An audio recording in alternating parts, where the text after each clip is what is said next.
Saludos, muy buenos días, queridos amigos. Yo espero que hoy sea un día agradable para todos, que iniciemos este miércoles con mucha energía. Buenos días, Alexander. ¿Cómo te amanece?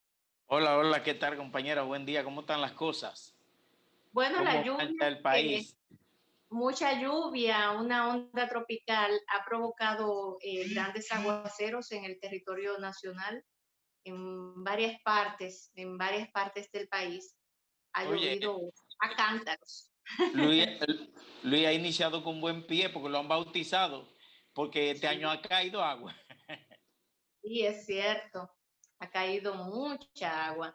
El campo debe de estar también feliz, los agricultores deben estar felices Sí, con sí. todas estas lluvias, Alexander. Sí, eso Mira, no decía, eso me decían nuestros amigos que son agricultores o productores agropecuarios, que la cosa está sí, buena.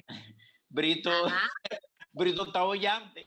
nuestro amigo Brito y nuestro amigo Efraín, que son de esa Eh, área, deben de estar felices y contentos, celebrando. Deben de estar bailando uno de esos tantos bailes de los indígenas, dando vueltas, dando gracias por la lluvia. Pero siempre sí. los excesos, por supuesto, que son dañinos también. Los excesos son malos siempre. Así que, De hecho, aunque, Brito me dijo que le estaba yendo tan bien que se iba a ser presente contigo con unas piñas. no, pero él se hizo presente con esa piña. El amigo Brito, todavía estoy comiendo yo piña para que sepas, Eh, Alexander. es así, Ah, y limones también. El amigo Brito no se pierde con esas cosas. Yo sé que tú sí. también disfrutaste de esas Así piñas. es. No, que tú lo sabes que Brito no me pierde. Sí, sí, sí, eso es cierto. Mira, Alexander, ayer fue un día muy activo porque como que los líderes políticos se dejaron ver su rostro por distintos espacios, por distintos lugares. Ayer le tocó al doctor Leonel Fernández encabezar la inauguración de la oficina del bloque de senadores del Partido Fuerza del Pueblo en el Senado de la República. Estuvo por allá, lo recibió el presidente del Senado, Eduardo Estrella, y con él su bloque, varios diputados de su partido que también estuvieron acompañándole, además de los senadores, por supuesto. Pero ahí Leonel dio una declaración que al buen entendedor, pues pocas palabras bastan, como dicen, porque Leonel dijo, mire, una simple aritmética resuelve el problema de esa posición que tiene el Partido de la Liberación Dominicana, de que ellos entienden que ellos son más en el Senado, son segunda mayoría. Leonel dice, sí, pero ustedes tienen 4 senadores y nosotros tenemos 8, y 8 son más que 4. Claro que sí. Mira, yo pienso, Alexander, que el PLD todavía a estas alturas piensa la cúpula de esa organización política que son gobierno todavía y actúan en base a esa condición que no es real, a una mentira que ellos mismos se la están creyendo, pero solamente ellos se la están creyendo. Porque yo pienso que eso que dijo Leonel, que se ahorren el tiempo de irse a los tribunales porque van a sufrir otra derrota en los tribunales. Y ciertamente es así. Yo creo que eso está muy claro. Es evidente, la ley también es muy clara. La ley habla y establece que un miembro del partido, del bloque de partido que represente la segunda mayoría en ese Senado de la República, irá un miembro de ese bloque a formar parte del Consejo Nacional de la Magistratura. Porque el problema viene por ahí. Ustedes saben que el Consejo Nacional de la Magistratura lo compone y lo preside el presidente de la República. También está conformado por el presidente del Senado, un senador del bloque de partido que representa la segunda mayoría en ese Senado y el presidente de la Cámara de Diputados, un diputado que represente el bloque, o sea, de un partido que no es el partido, ¿verdad?, de gobierno, que represente esa segunda mayoría. Y Diferente al que sea presidente del Senado. exactamente, diferente al del presidente del Senado. Y en ese caso sí sería un diputado del PLD, pero es que el PLD lo quiere todo. O sea, todavía a estas alturas Danilo Medina está peleando porque él entiende que el partido Fuerza del Pueblo, él está empecinado en que ese partido él quiere desaparecerlo. A como dé lugar, él ha querido hacer desaparecer a Lionel, y ese empecinamiento, esa obstinación, que ese encono en contra de Lionel, que todo el mundo conoce, hasta en esas cosas se evidencia. Lionel le dijo, miren, esto es fácil, esto es simple aritmética y ahí está. Pero todo el mundo yo creo que lo reconoce, porque los primeros que lo reconocen son los propios PRMistas. Y aunque no es un problema directo del PRM, hasta cierto punto el PRM debe de ser responsable al momento de hablar, porque el PRM no puede decir lo contrario tampoco. También lo conforma, como ustedes saben, el Procurador General de la República, el presidente de la Suprema Corte de Justicia y un miembro de esa Suprema elegido por la propia Suprema. Esos son los que conforman el Consejo Nacional de la Magistratura. ¿Qué dijo Lionel? Lionel ayer dijo que el senador que va a formar parte de ese Consejo Nacional de la Magistratura, representando el bloque de senadores de su partido, va a ser el doctor Bautista Rojas Gómez. Él dice que se eligió a Bautista Rojas Gómez, lo eligió la dirección política mediante un proceso de votación, se hizo de manera secreta, no se dio a conocer en el día de antes de ayer, o sea, lunes, con el propósito de que la noticia no se filtrara. Y entonces Lionel dijo ayer, ni yo sé quién es. Bueno, yo dudo que el presidente no le hayan dado una orejita por ahí, pero con esa, si él dice que no, bueno, pues no, quizás Lionel mismo no se interesó en conocer algo que él sabía que iba a conocer en ese momento. Y quien da la información, por lo tanto, como Lionel no sabía quién era, él le pasó la palabra al doctor Rafael Alburquerque para que fuera el doctor Rafael Alburquerque que dijera la información, porque es que ellos conformaron una comisión de 3 personas, dentro de las cuales estaba el doctor Alburquerque, que iban a abrir los papelitos, y entonces por medio de un conteo ya se iba a saber quién fue el más votado. Aparentemente el doctor Bautista Rojas Gómez, casi que digamos que a unanimidad, creo que es una muy buena representación del partido Fuerza del Pueblo, que va a integrar ese Consejo Nacional de la Magistratura, y así lo tienen que hacer el PLD, que ya anunció incluso quién iba a ser ese miembro en la Cámara de Diputados, de sus diputados, el miembro de ese Consejo Nacional de la Magistratura. O sea que en el fondo el PLD sabe que en el Senado ellos no tienen, no son ni representan la segunda mayoría. Pero como esa cúpula es tan mañosa y lo quiere todo, y ha demostrado ser avariciosa, o sea, una ambición desmedida, que lo quiere todo, que quiere eh, eh, quitar a todo el que pueda quitar del medio, argumentar una serie de cosas que no tienen ningún tipo de sustento.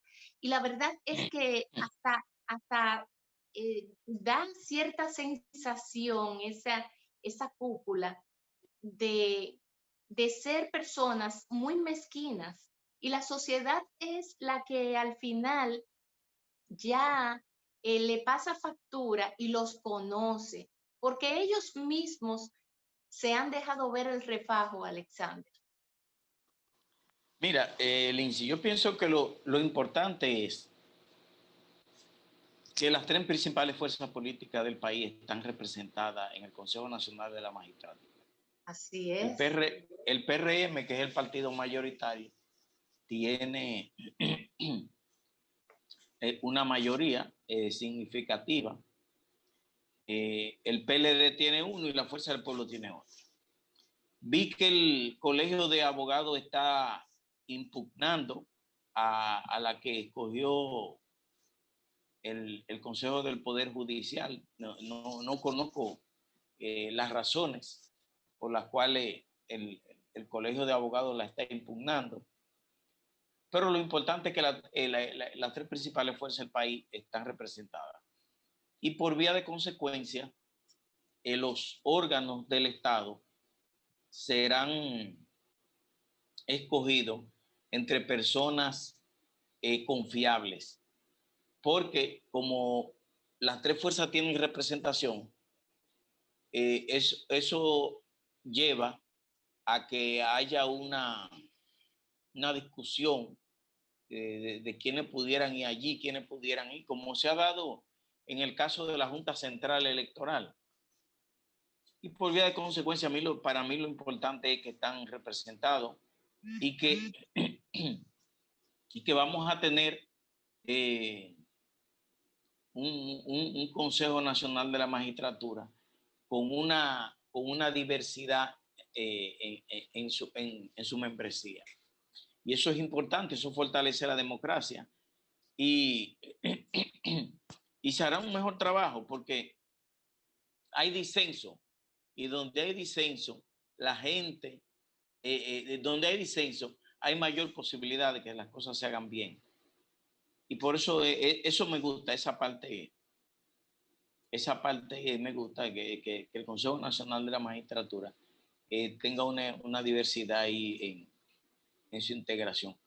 La lucha que hay, esas son pamplinas, Lindsay. Para mí, esas son pamplinas. Incluso Paliza dijo que la mayoría es numérica y por vía de consecuencia ya está fijando una posición al respecto. O sea que yo creo que ya ese es un tema que está cerrado. El mismo PLD desistió de la instancia que ellos habían anunciado que iban a llevar al Tribunal Constitucional.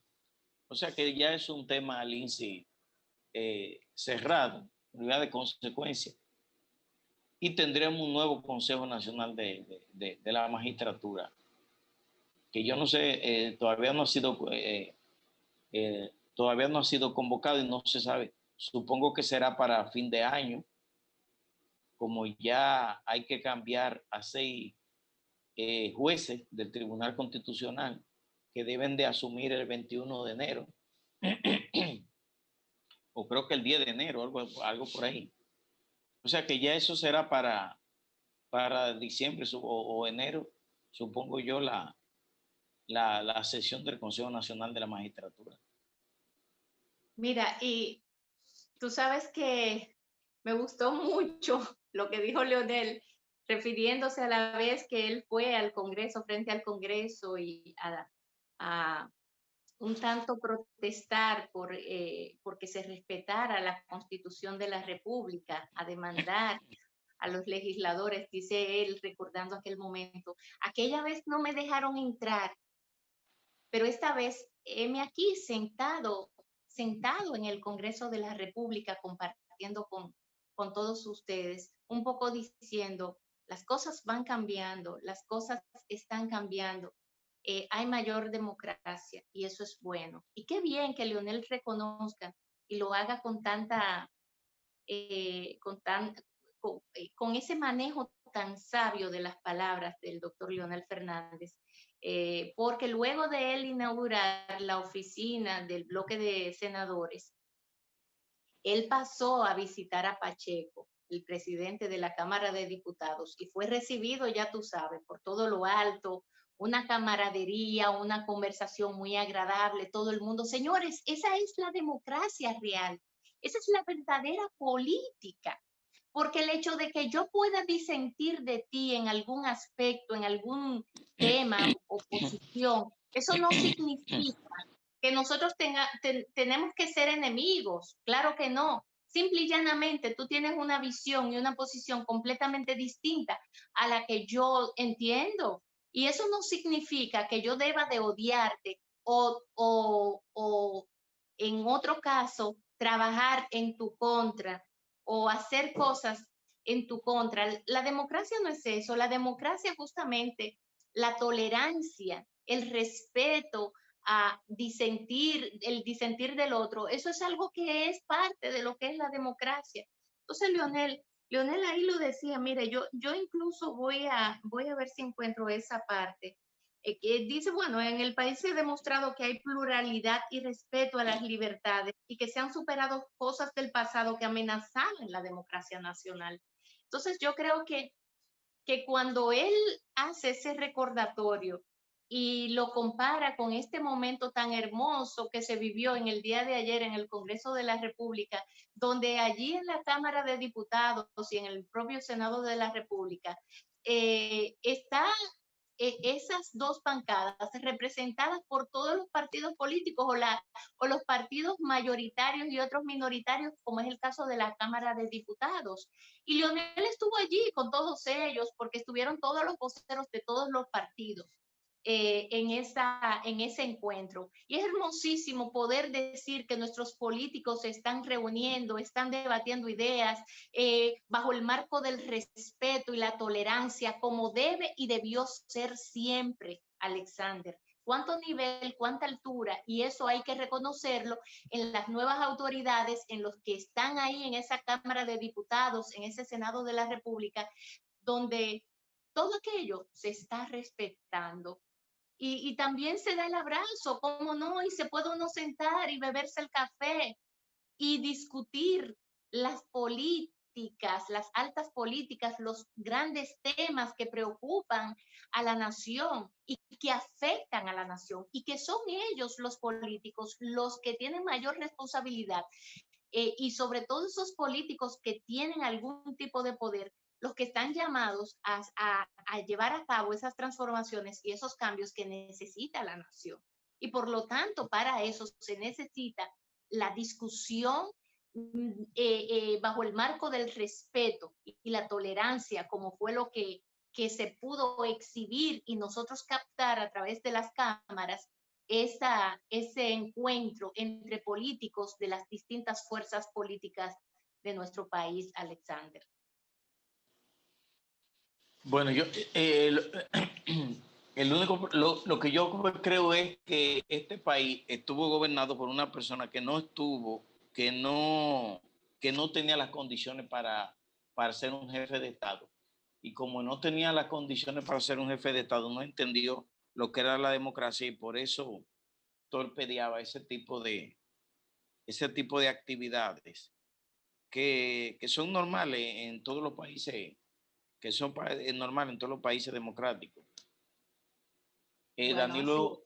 Danilo venía del PACORED, un partido de radicales, y él tenía su concepto, todavía piensa así. Es un hombre de un concepto radical, políticamente radical, y que no va a cambiar. Lo que yo entiendo es que él nunca debió de haber llegado a, a la presidencia de la República. Sí, el puesto le quedó muy grande a Danilo, ese puesto le quedó grande, definitivamente. Él creía que con artimañas, subterfugios y ese tipo de cosas se podía gobernar. Bueno, lo hizo durante 8 años, pero ¿cómo salió ese señor? Bueno, pues ayer había mucha distensión y qué bueno que fue así, que y ojalá y el tiempo en el tiempo se puedan seguir dando encuentros de esa naturaleza, incluso para otros temas de la nación, porque se requiere de la unidad nacional para poder gobernar en tiempos tan difíciles como estos. Es un tema que lo planteaba incluso el propio Pelegrín Castillo, unidad nacional para la buena gobernanza en tiempos de COVID. Mira, y yo te decía antes de iniciar este programa, que valoré mucho la declaración del ingeniero Leonardo Fañas, porque él dice que, y reconoció, el director del IAD, reconoció que aquí se especula con los precios de los alimentos. Hay un monopolio también. Las importaciones de muchos de nuestros rubros alimenticios están concentrados en 3 o 4 manos. Y Fañas dijo, no, no, no, no, es que eso hay que democratizarlo, hay que abrir eso y que los medianos comerciantes también puedan importar productos y que haya una competencia lo suficientemente activa como para que los precios de los alimentos bajen, porque tú sabes muy bien quién tenía concentrado, por ejemplo, aquí la importación de ajo, dicho por Faña, que era nada más ni nada menos que el ministro administrativo de la presidencia, el señor Peralta, José Ramón Peralta. En las manos de Peralta estaba concentrado el 90% de las importaciones de ajo y de muchísimos otros productos de la canasta básica familiar. Alexander, ¿tú sabes lo que es eso? El ministro administrativo de la presidencia tenía el negocio para él solo prácticamente. Para él solo no, él tenía 2 socios más. Mira, bueno, pero... más o menos como en el mes de junio, julio, por ahí, Efraín me dijo a mí que los precios del plátano iban a subir. Como junio, julio, por ahí, hace ya como 4 meses de eso, como 4 o 5 meses. Efraín me dijo que los precios del plátano iban a subir a final de año. Y me dijo que iban a subir porque el año pasado la sequía, tú sabes que fue de 11 meses. Y como la sequía se prolongó demasiado, los productores no pudieron sembrar en el ciclo que manda. Y como no pudieron sembrar en ese ciclo, sino que tuvieron que atrasar la siembra, y el plátano dura 1 año, él me 9 dijo meses, no es que dura. 9 ¿Cómo es? meses. 9 meses. No sé, él me dijo 1 año, yo no sé mucho de eso, ¿no? Bueno. Él me dijo que a lo mejor él redondeó, pero él me habló de 1 año. Que como el plátano dura 1 año, iba a haber una escasez de plátano porque no se pudo sembrar el año pasado en la fecha en que se dio de haber hecho, y que después vinieron 3 tormentas que afectaron la zona platanera tanto del Cibao como de aquí del sur. No, pero yo no me refiero, ni Faña se refería a No, eso. Faña se no, refería, oye, Alexander, yo sé. pero permíteme para que tú entiendas. Por más caro que Efraín te haya dicho que están los plátanos, Fañas dijo que o sea, en el campo, el productor de ese plátano, el precio que le pone a quien va a comprar el plátano es de 5.50 a 6 pesos. Sí, yo sé, pero De sí, yo sé. 5.50 a 6 pesos, pero ¿qué sucede? Vienen e intervienen ahí varias manos. Los intermediarios son los que tienen dañado este juego, porque cuando viene a llegar a manos del consumidor, ese plátano que ese productor lo está vendiendo a 6 pesos, a ti te llega a 50 pesos, a 35 pesos el plátano, y él dice, eso es una aberración, eso hay que romperlo, eso hay que acabarlo. ¿Y quién tiene que hacerlo? Las autoridades. Entonces, a eso es que él se refiere, que de hecho nosotros hemos hablado de esto aquí en el programa. Ese monopolio también hay que romperlo. Esas intermediaciones que se dan entre el campo y el consumidor, o sea, entre el productor y el consumidor, hay que eliminar 2 o 3 de esos intermediarios para que a nosotros, los consumidores, nos llegue a un precio más justo. Dice incluso Fañas que la canasta familiar se puede bajar en más de un 50% si eso sucede. Oye bien, Alexander, 50%, o sea que sí, señores, porque es una barbaridad. Ustedes saben los recursos que se destinan solamente, por ejemplo, tú ganas un salario, una gente, vamos a suponer una gente de clase media baja, o un pobre que gana, o una clase media baja, voy a poner, su salario es de 35,000 pesos. En una familia donde hay 4 miembros, ¿cuánto tú crees que de esos 35,000 pesos se le van solamente que en alimentos? Y digamos que la esposa trabaja y gana 15,000, que a esa casa ingresan mensualmente 50,000 pesos. ¿Cómo tú crees de esos 50,000 pesos, qué porcentaje se debe de dedicar solamente que a la compra de alimentos? Es una barbaridad porque es casi el 50% aproximadamente de tu salario. A eso tú tienes que sumarle la educación del hijo, tú tienes que sumarle el alquiler de la vivienda, el transporte, los servicios básicos de salud, o sea, de los servicios de internet, de energía eléctrica, etcétera. Entonces no puede ser. Esa posición de Leonardo Fañas me gustó mucho porque y él dice, hay que hacer alianzas estratégicas. Y él mismo anunció que va a sostener y que se va a reunir con el ministro de Agricultura para buscarle salidas a situaciones como estas. Porque, señores, no puede ser que un producto que en el campo te cuesta a ti 5 o 6 pesos, cuando llegue a tus manos, tú tengas que sacar de tu bolsillo 35 pesos por un producto que tú sabes muy bien que no solamente el costo de producción, sino sumándole la ganancia a ese productor, lo está dando en 6 pesos, Alexander.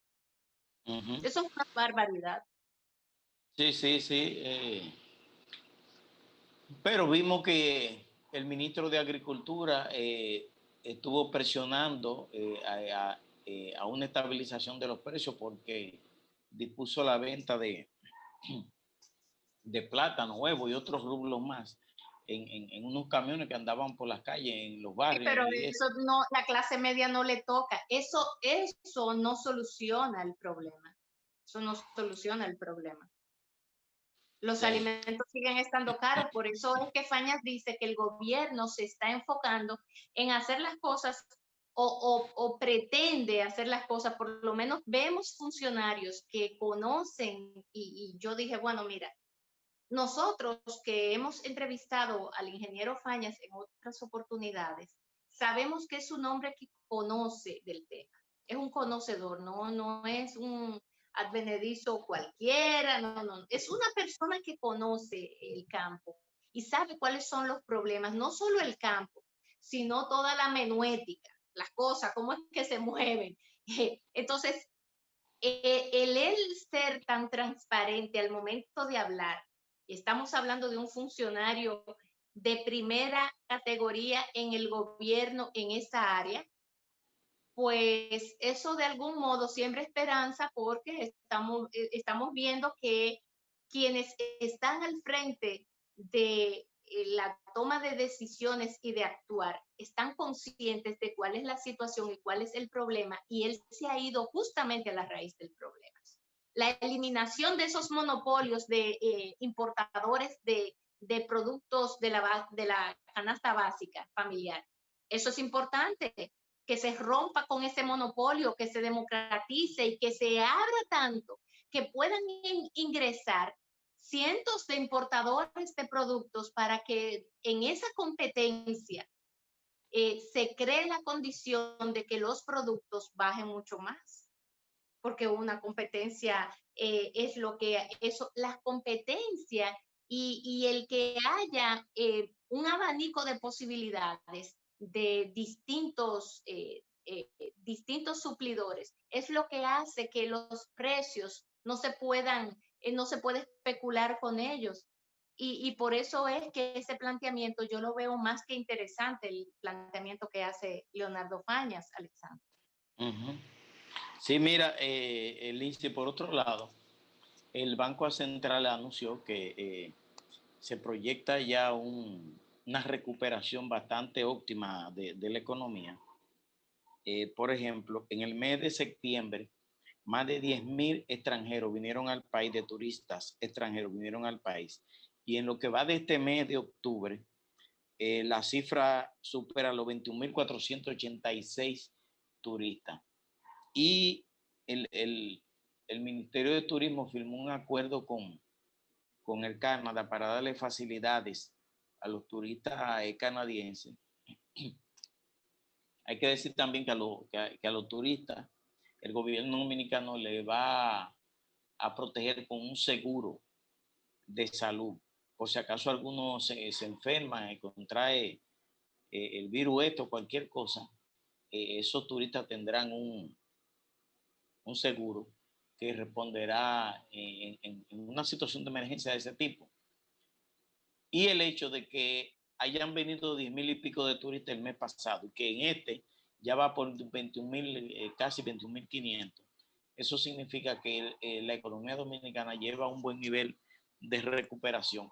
Y eso podría significar que a principios del año que viene ya el país tenga cierta estabilidad. No, lógicamente no la que se espera, porque dicen los expertos en problemas sanitarios que el asunto de la pandemia a estos países pequeños lo estará afectando hasta principios del año 2022, porque a partir de que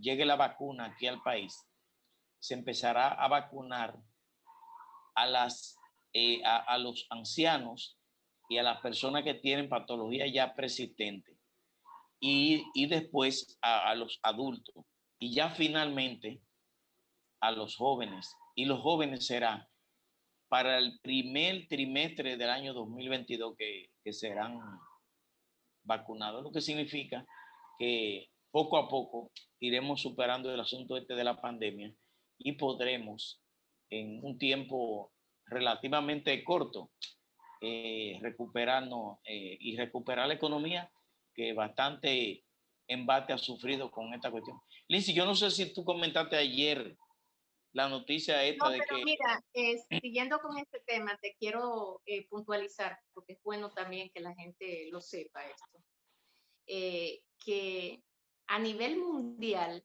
el turismo bajó en un 70%. Sí. O sea, eso no es una condición de la República Dominicana, Alexander. Por eso yo ayer hablé de las buenas noticias que anunció el presidente de la República, Luis Abinader, en torno al tema justamente económico y el manejo que el gobierno le va a dar al mismo, cuando anunció una serie de obras grandes, importantes, donde se van a destinar unos recursos muy importantes, porque hablar de una tercera línea de metro, eso es lo que se requiere, la producción y la construcción a la vez es lo que dinamiza una economía en tiempos difíciles como estos. Apostar a algo que se sabe que por la condición que actualmente vive la humanidad no va a dar resultados a corto plazo es un absurdo. Y por lo tanto, el que el presidente haya anunciado que obras tan grandes e importantes como el metro de Santo Domingo, esa construcción de ese metro, el monorriel que supuestamente se puede desarrollar en Santiago, el que las zonas francas, la diversidad, o sea, por ahí es la cosa. Y yo creo que esto va a dinamizar bastante la economía en nuestro país, que entren esos recursos frescos, porque cuando se habla de obras tan grandes, tan importantes, eso significa generar mano de obras. Y eso, por supuesto, que crea un dinamismo interesantísimo, porque entran a trabajar la que cocina, las mujeres que preparan alimentos para vender a los trabajadores que van a esas obras, las ferreterías en las ventas de los materiales, pero no solamente las ferreterías, ahí entran otros sectores suplidores de maquinarias, por ejemplo, vehículos pesados, maquinarias que se utilizan para la construcción de ingeniería. Entran allí una serie de actores del mundo económico, del mundo de los negocios, importantísimo.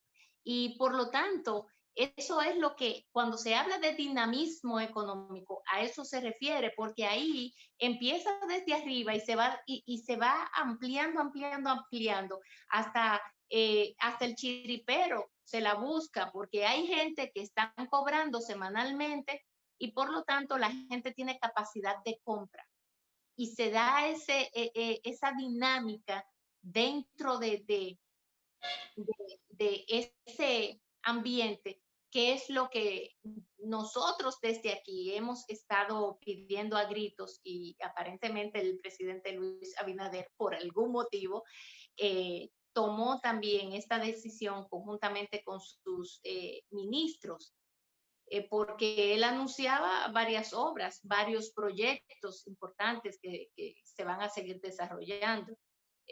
Pero el tema del turismo todavía yo no le veo a corto plazo una solución definitiva por algo que es muy lógico y es el desplazamiento de las personas, que poca gente se arriesga a irse, montarse en un avión por 8 o 9 horas cuando hay un riesgo muy fuerte que se puede tomar por irse a una playa del Caribe. Entonces, eso se entiende, eso por supuesto que se tiene que entender. Vi que Sí, pero también anunciaron que la segunda etapa de la zona colonial se llevaría unos 95 millones de dólares aproximadamente por ahí, y que se empiece con esa otra parte, también está bien, muy bien, bravo por el gobierno, por las autoridades en este caso. Tú sabes muy bien que hay una relación entre el gobierno municipal, el gobierno central, turismo, que entran en esa dinámica para desarrollar a plenitud la zona colonial, que la mayoría de los países, pues, sobre todo países turísticos, una de las cosas que más explotan es su historia, es su cultura. ¿Y dónde está la esencia de nosotros? ¿Dónde se recoge? En esa zona colonial. Ojalá y también esa parte se pueda democratizar un poquito más, porque ahí eso está concentrado la mayoría de las cosas en una sola familia que todos conocemos, Alexa.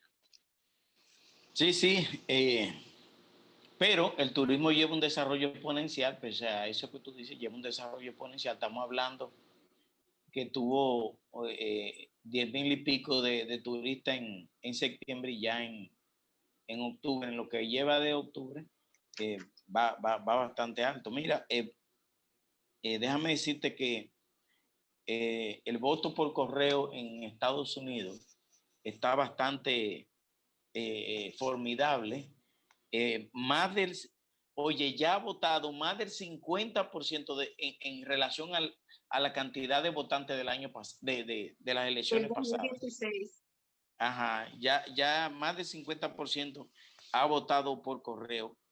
Eh, tú recordarás las críticas que Donald Trump le hizo. Incluso Donald Trump habló de que probablemente habría un fraude a través del correo. Y parece ser que ayer veía en CNN una información que pasaba en CNN, que hasta ahora la tendencia, incluso Donald Trump ya fue y votó. Y esa fue una forma de motivar, de incentivar a su gente a que también lo haga, porque ayer vi una noticia en CNN que una parte importante de las personas que han votado por correo, según las proyecciones que tienen, habrían ejercido sufragio a favor de Biden. Y creo que esa forma de Donald Trump de ir y votar fue para incentivar a la gente que le respalda. De todos modos, la competencia en Estados Unidos, vi el domingo un programa que hizo André Oppenheimer con varias directores de firmas encuestadoras que, que daban un pronóstico. Incluso hay uno que estuvo aquí en las elecciones pasadas, no, Gángara, no recuerdo ya el nombre, que él es el que mejor posicionamiento le da a Donald Trump de todas las firmas encuestadoras. Y aún en la encuesta que él publica, Biden le lleva un 3% de ventaja a Donald Trump. Y parece ser que el tema del COVID, que el asunto de la pandemia, está afectando mucho a Donald Trump. Eso está afectando bastante la candidatura de Donald Trump. Y la prensa norteamericana está destacando, al momento que está destacando, que parece ser que a las autoridades norteamericanas se le ha ido de las manos el control de la pandemia esta. Donald Trump primero a Fauci, el director de la política epidemiológica de los Estados Unidos, le dijo idiota y hasta lo amenazó con cancelarlo. Y después dijo que qué tanta prueba era que había que hacer, que eso era innecesario, que sí, ok, y en esa forma en que él se expresa. Y estas declaraciones de Donald Trump han sido muy adversas a sus propósitos de seguir como inquilino en la Casa Blanca, y todo parece indicar que los días de Donald Trump en la Casa Blanca están contados. Evidentemente porque los factores ahora mismo, te digo que esas firmas encuestadoras eran 3, el otro fin de semana eran como 4, lo que él llevó, y ahora este domingo llevó a otros más. Y el que mejor posicionamiento le da a Donald Trump, Biden le lleva 3 puntos. Ahora, el mismo Joe Biden decía que todavía Donald Trump tenía posibilidad de ganar, porque aunque ya se da como un hecho que Joe Biden va a ganar el voto popular en los Estados Unidos, pero no debemos recordar que Hillary Clinton sacó 3 millones y pico más que Donald Trump en el 2016 y perdió, porque a pesar de que Hillary ganó el voto popular, Donald Trump ganó la mayor cantidad de colegios electorales, y por eso superó a Hillary. El único problema es que ahora, en la recta final de la campaña en el 2016, Hillary iba en descenso, pero ahora es lo contrario. Ahora Donald Trump, aunque no está cayendo, pero sus niveles de aprobación se están reduciendo, y eso pudiera significar evidentemente que Joe Biden gana las elecciones. Y déjame aclararle al amigo que nos ha estado llamando, que no es un deseo personal, yo estoy haciendo es un relato de lo que está pasando en los Estados Unidos con la campaña, que ya es el próximo martes. Las elecciones ya son el próximo martes y muy pronto lo sabremos, pero creo, en mi percepción, creo que Donald Trump, los días de Donald Trump en la Casa Blanca están contados. Y así como algunos han dicho, yo creo que una nueva administración para los demócratas volverán aquellos vientos que soplaron muy fuerte por aquí, por América Latina y específicamente en el Caribe. Evidentemente que volverán. Incluso la candidata vicepresidencial de Joe Biden, Kamala Harris, decía que ellos, por ejemplo, van a retomar esas políticas. Y hablaba el caso de Cuba, que ellos van a volver a abrir las relaciones con Cuba. O sea que volveremos a todas esas políticas del presidente Barack Obama. Bueno, mira, eso es según tu punto de vista. Según tu punto de vista, porque tú hablas de que volverá, de que por la realidad tuya, lo que tú ves, pero tú sabes muy bien, Alexander, que aunque las encuestas digan una cosa, la realidad, como tú señalabas, Hillary Clinton sacó aproximadamente 3 millones de votos por encima de Trump, y sin embargo Hillary perdió. Ahora las proyecciones son incluso menor, porque tú que ves tanto CNN, incluso en CNN, de decir que eran 17 puntos que Trump le llevaba, ahora hablan de 3 y Carlos Alberto Montaner ya habló de 2 puntos porcentuales. Lo que quiere decir que acercándose los días del día D, que es el 3 de noviembre, ya los mismos discursos de esas personas que hablaban de una diferencia de un 17 y un 15% entre Trump y Biden, ahora lo estrechan, lo van acercando y ya hablan de un 3 y un 2% de diferencia. En este caso, ellos ponen favor de Biden. ¿Qué significa eso? Que con ese 3% gana Trump o gana Biden. Bueno, miren, lo que sucede es que en Estados Unidos 538 delegados creo que es que son en total, son los que deciden las elecciones en Estados Unidos. 538 delegados. O sea que con 200 y pico de delegados, creo que 270 o 200 no sé cuánto, se ganan las elecciones en Estados Unidos. ¿Dónde están esos delegados? Hay algunos estados claves donde por la cantidad de votantes hay una representación mayor, como por ejemplo la Florida, ahí creo que son 7 delegados, no recuerdo bien. Y así cada estado tiene una cantidad de delegados que es por lo que tiene que luchar cada candidato presidencial en este torneo electoral. Efectivamente, hay un gran entusiasmo en los estadounidenses en ir a votar. De hecho, por ejemplo, mi amiga, que ella es trompista, la arquitecta Liz Rivera, Herrero, como ella dice, ella pues fue a votar con su esposo la semana pasada y me mandó su fotografía diciendo que ya votó. Eh, en el caso de ella y su grupo, es un grupo de empresarios y la mayoría de los empresarios están muy a favor de Trump y, y fueron y votaron.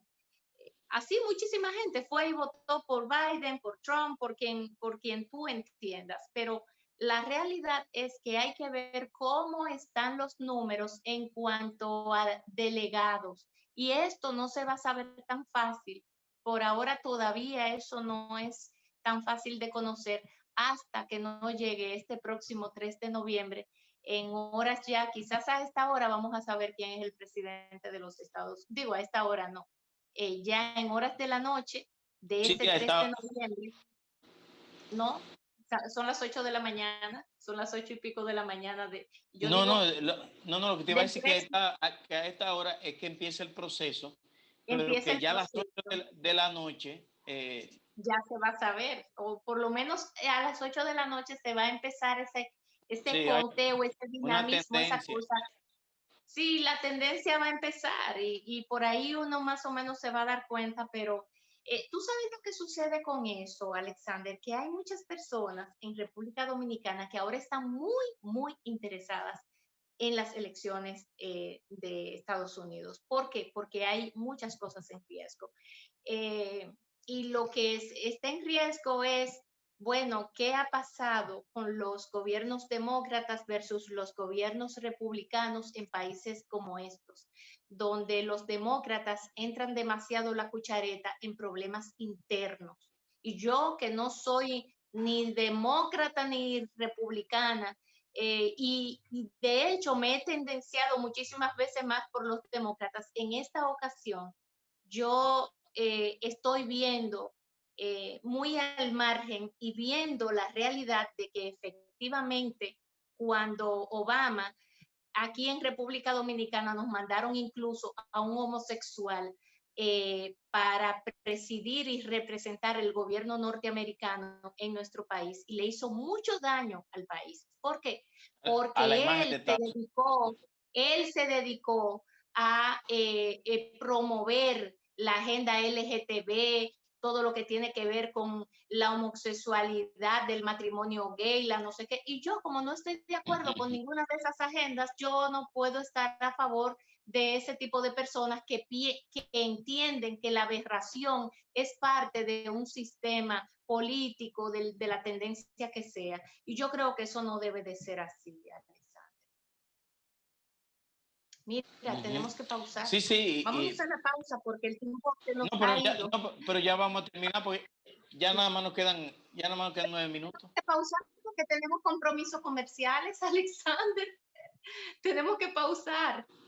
Vámonos a la pausa y entonces tú vienes y hablas sobre el tema, porque nuestros compromisos comerciales nos lo piden.